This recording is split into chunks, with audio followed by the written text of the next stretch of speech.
कैसे लड़की फंसी दोस्तों के जाल में। रश्मि बड़ी ही संस्कारी लड़की थी। बचपन से ही सभी की इज्जत करती थी।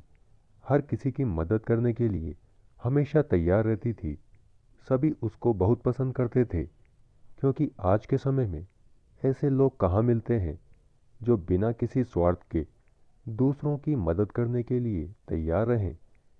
लेकिन रश्मि की दो सहेलियां थीं, दीप्ति और कुसुम। दोनों बहुत ही चालाक और धूर्त किस्म की लड़कियां थीं। रश्मि, दीप्ति और कुसुम तीनों बचपन से ही साथ साथ पढ़े थे।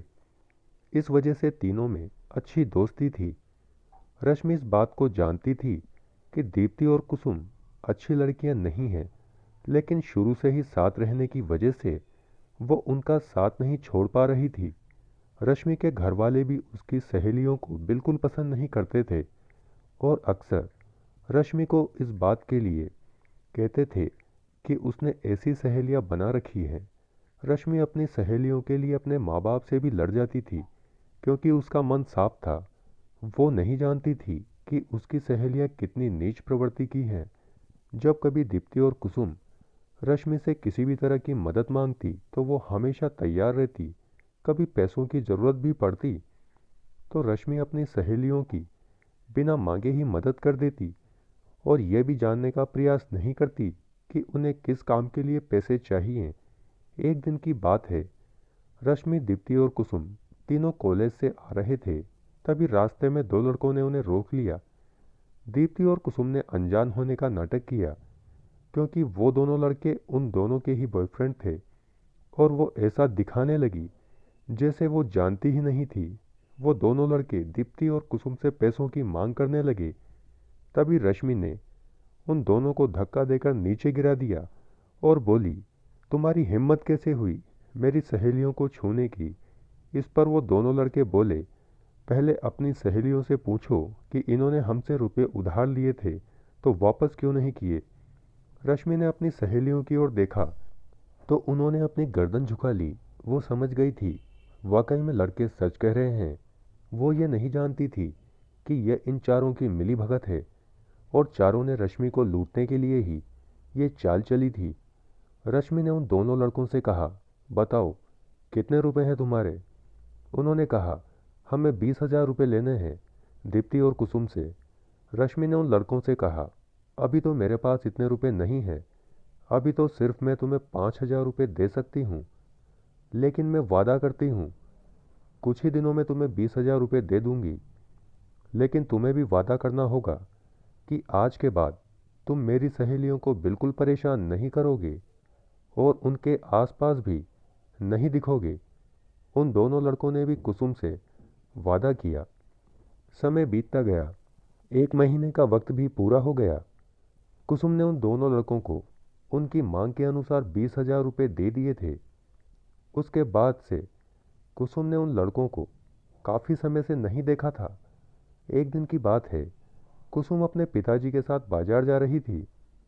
तभी उसने देखा कि उसकी सहेली दीप्ति और कुसुम उन दोनों लड़कों के साथ घूम रही है और हंस हंस के बातें कर रही है। कुसुम ने अपने पिताजी से कहा, पापा आप चलिए, मुझे थोड़ा सा काम है, मैं आपको घर पर मिलती हूँ। कुसुम के पापा ने कहा, ठीक है बेटा, जल्दी अपना काम निपटा के आ जाना। यह कहते हुए कुसुम के पिता ने उसे वहाँ पर छोड़ा और वह चले गए। कुसुम अपनी दोनों सहेलियों का पीछा करने लगी। वो एक चाय की दुकान पर रुक गए। कुसुम भी चुपचाप उनकी बातें सुनती रही। दोनों लड़के बोले, यार तुम्हारी सहेली कुसुम तो बड़ी ही बेवकूफ़ है। उसे मूर्ख बनाना कितना आसान है। हमने बड़ी ही आसानी से उसे 20,000 रुपये का चूना लगा दिया। दोनों लड़कों की बातें सुनकर दीप्ति और कुसुम भी हंसते हुए बोली, हाँ तुम ठीक कह रहे हो। कुसुम बड़ी ही बेवकूफ़ और भोली लड़की है। उसे मूर्ख बनाना कोई बड़ी बात नहीं है। इसी वजह से तो हमने आज तक उसका साथ नहीं छोड़ा। हमें जब भी किसी चीज़ की ज़रूरत होती है वो हमेशा तैयार रहती है। यह भी नहीं पूछती कि वाकई में हमें ज़रूरत है या नहीं। अपनी सहेलियों की इस तरह की बातें सुनकर रश्मि का तो मानो दिल ही टूट गया था। उसकी आंखों में आंसू भर आए, लेकिन वो अभी वहीं खड़ी उनकी बातें सुनती रही। उन्होंने काफ़ी देर तक रश्मि के बारे में बातें की। अब रश्मि की आंखें खुल गई थी कि वाकई में मेरे माँ बाप सही कहते थे।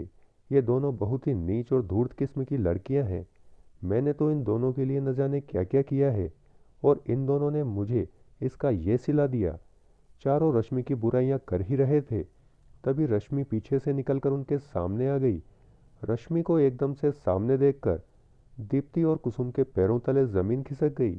उन्होंने हड़बड़ाते हुए रश्मि से कहा, अरे रश्मि, तुम यहाँ कैसे? रश्मि ने दीप्ति और कुसुम को जवाब दिया, भगवान ने आज मेरी आंखें खोलने के लिए ही मुझे यहाँ पर रोका, वरना पता न जाने कब तक मैं तुम धूर्त सहेलियों के चक्कर में पड़ी रहती। मैंने तुम दोनों के लिए क्या कुछ नहीं किया।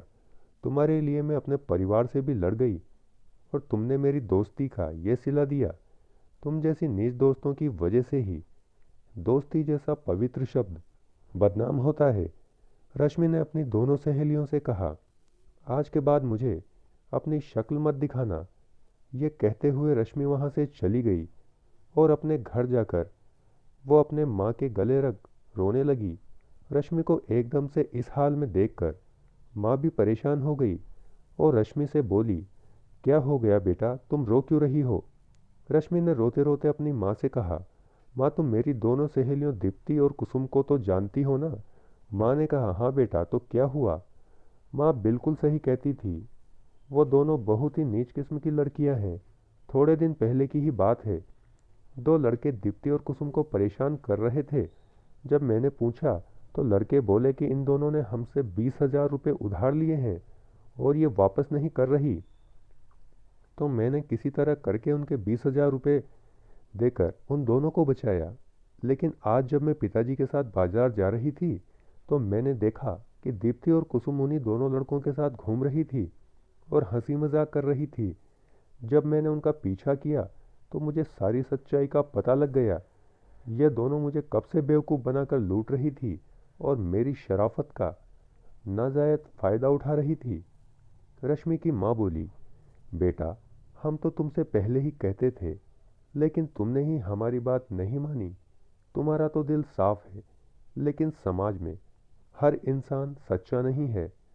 सबके मन में छल कपट है। लोग अपने स्वार्थ के लिए ही रिश्ते निभाते हैं। रश्मि को अब दुनियादारी समझ में आ चुकी थी। रश्मि ने उस दिन से ही अपने आप से वादा किया कि बिना किसी को परखे उससे दोस्ती कभी नहीं करेगी।